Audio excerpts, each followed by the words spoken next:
അത് കേരള രാജ്യമല്ലേ, കേരള സംസ്ഥാനമല്ലേ. KSUവിന്റെ നേതാക്കന്മാർ കേരളത്തിൽ മുഴുവൻ പോകാൻ പഠിക്കുന്നത്. ഇപ്പൊ ഞങ്ങളൊക്കെ കോഴിക്കോട് പഠിച്ചവരല്ലേ, തിരുവനന്തപുരത്ത് പഠിച്ചവരല്ലേ, അവിടെ രാഷ്ട്രീയ പ്രവർത്തനം, വിദ്യാർത്ഥി സംഘടനാ പ്രവർത്തനം നടത്തില്ലേ. ഇന്ത്യ രാജ്യത്ത് എവിടെയും പോകാൻ പാടില്ലേ. ഈ കുട്ടീനെ പാലയാട് കുട്ടി താമസിക്കുന്ന ഹോസ്റ്റലിൽ കയറി അടിച്ച് പരിക്കേൽപ്പിച്ച് അവന്റെ ഐഫോൺ അടക്കം അടിച്ചു തകർത്തതാണ് കഴിഞ്ഞ 6 മാസം. ഈ 2021 മന്ത്രിക്ക് കഴുത്തിന് ചെറിയ ബുദ്ധിമുട്ടുകളുള്ളതാണ്. തെരഞ്ഞെടുപ്പ് പ്രചരണത്തിൽ ഉൾപ്പെടെ മന്ത്രി അത്തരത്തിൽ ഈ ബാഗ് ഇട്ടിട്ടാണ് പരിപാടികളൊക്കെ പങ്കെടുത്തത്. അപ്പോ ഒരുപക്ഷെ ഈ തിക്കിന്റെയും തിരക്കിന്റെ ഇടയിലൊക്കെ ഇങ്ങനെ സംഭവിച്ചുകൂടായില്ലല്ലോ. പരിക്കില്ല, അതൊരു അഭിനയമാണെന്ന് പറയുന്നത് ഒരു അധിക്ഷേപം കൂടിയല്ല. അല്ലല്ല, അതാണ് കറക്റ്റ്. മന്ത്രിക്ക് പരിക്കേൽപ്പിച്ച ചിത്രമില്ല. അതാണ് ഞങ്ങളുടെ ഒന്നാമത്തെ കേസ്. പോലീസുകാരുടെ സംരക്ഷണത്തിലായിരുന്നു മന്ത്രി. KSU പ്രവർത്തകരെ പോലീസ് വളഞ്ഞു പിടിച്ചു.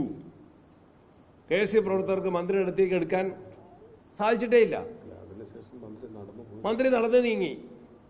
പരിക്കുണ്ടെങ്കിൽ, ഞാൻ പറഞ്ഞ സാധാരണഗതിയിൽ പരിക്കുണ്ടെങ്കിൽ എന്തു വേണം? ഒരു കരുവാളിപ്പോ, ഒരു പോർലോ, ഒരു നീർക്കെട്ടോ, ഒരു വീർക്കലോ കാണിച്ചെവിടെയാ? കയ്യെ കാണിച്ചു. അത് നേരത്തെയുള്ള പ്രയർ സംഭവമാണ്. അപ്പൊ കള്ളക്കഥകൾ ഒന്നൊന്നായി പൊളിയുന്നത് ഞങ്ങൾ കൂടുതൽ വ്യക്തമാക്കാൻ നിങ്ങൾ ആഗ്രഹിക്കുന്നെങ്കിൽ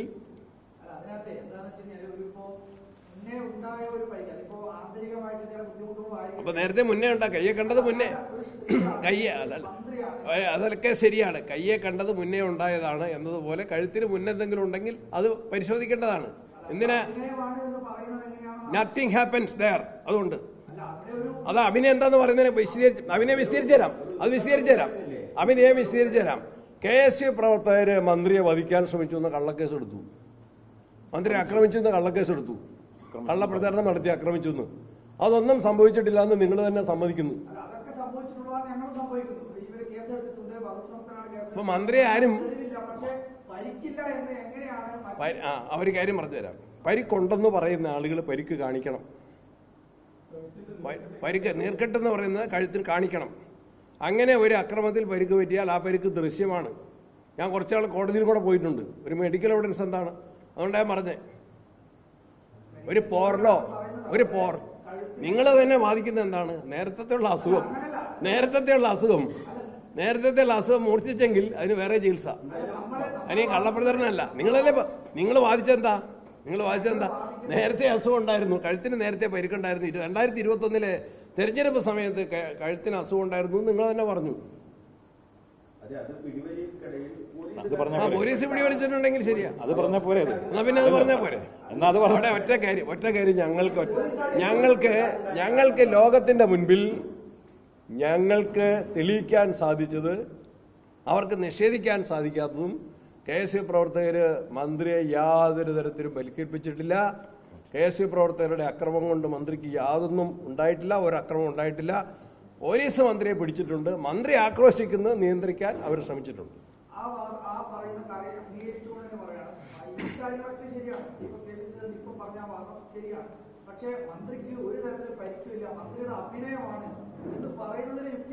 ആ കാര്യങ്ങൾ കൂട്ടി വായിക്കണം. മന്ത്രി ഈ സംഭവം കഴിഞ്ഞ് നേരെ 3ാമത്തെ പ്ലാറ്റ്ഫോമിലേക്ക് യാത്രയ്ക്ക് തുടർന്നു. ഉടനെ പെട്ടെന്ന് വീൽ ചെയർ കൊണ്ടുവന്ന് തിരിച്ചു. അത്രയും ഞാൻ പറയുന്നില്ല. സംസാരിച്ചെന്താന്ന് എനിക്കറിയാത്തതുകൊണ്ട്, ഞാൻ കേൾക്കാത്തതുകൊണ്ട്.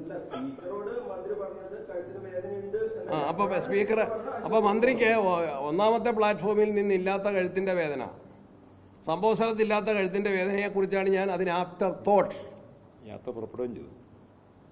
തോട്ട്സ് ഗൂഢാലോചന, കള്ളപ്രചരണം, നാട്യം, അഭിനയം, അതിനെ മെഡിക്കൽ എവിഡൻസും കൂടെ കൂട്ടി വായിക്കണം.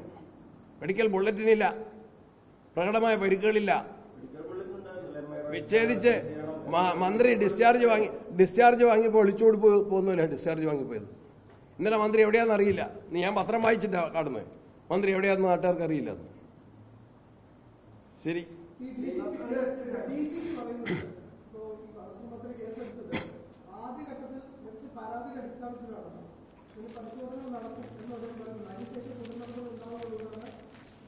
ഏതായാലും KSU പ്രവർത്തകർ കള്ളക്കേസിൽ ജയിലിൽ കഴിയാണ്. ഞങ്ങളെല്ലാവരും Saji Joseph MLA, Martin George DC president, ഞങ്ങളെല്ലാവരും അവരെ കണ്ടിട്ടാണ് വരുന്നത്.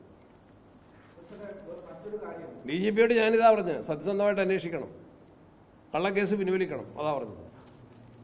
മറ്റൊരു രാഷ്ട്രീയ വിഷയം, കോൺഗ്രസ് പ്രാഥമിക അംഗത്വത്തിൽ നിന്ന് പുറത്താക്കിയ രാഹുൽ മാങ്കൂട്ടത്തിനെ DK ശ്രീകണ്ഠൻ MP, കോൺഗ്രസ് ഇപ്പോഴും പ്രധാനപ്പെട്ട ചുമതല വഹിക്കുന്ന MP അവരുടെ വീട്ടിലെത്തി അടൂരിൽ വെച്ച് കൂടിക്കാഴ്ച നടത്തുകയാണ്.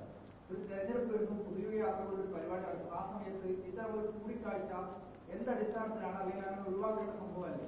ഞാനിപ്പോൾ മാധ്യമങ്ങളിൽ നിന്ന് കേട്ടത്, ഞാൻ ഒരു യാത്രയിലായിരുന്നു, ഞാൻ മനസ്സിലാക്കിയത് അവർ ഒരു ഹോട്ടലിൽ ഭക്ഷണം കഴിക്കുന്ന സ്ഥലത്ത് ഒന്നിച്ച് കണ്ടു, അപ്പം സംസാരിച്ചിട്ടുണ്ടാവും, അതേ ഞാൻ കണ്ടിട്ടുണ്ട്, അല്ലാതെ കൂടിക്കാഴ്ചയല്ല. ഈ രാഹുൽ മാങ്കൂട്ടത്തിന് വീണ്ടും അവിടെ സ്ഥാനാർത്ഥിയാക്കാൻ ഏതെങ്കിലും തരത്തിലുള്ള സമ്മർദ്ദം ഉണ്ടോ? ഈ ആരുടെയും അദ്ദേഹത്തെ കോൺഗ്രസ് പാർട്ടിയിൽ നിന്ന് പുറത്താക്കിയിട്ടുണ്ട്.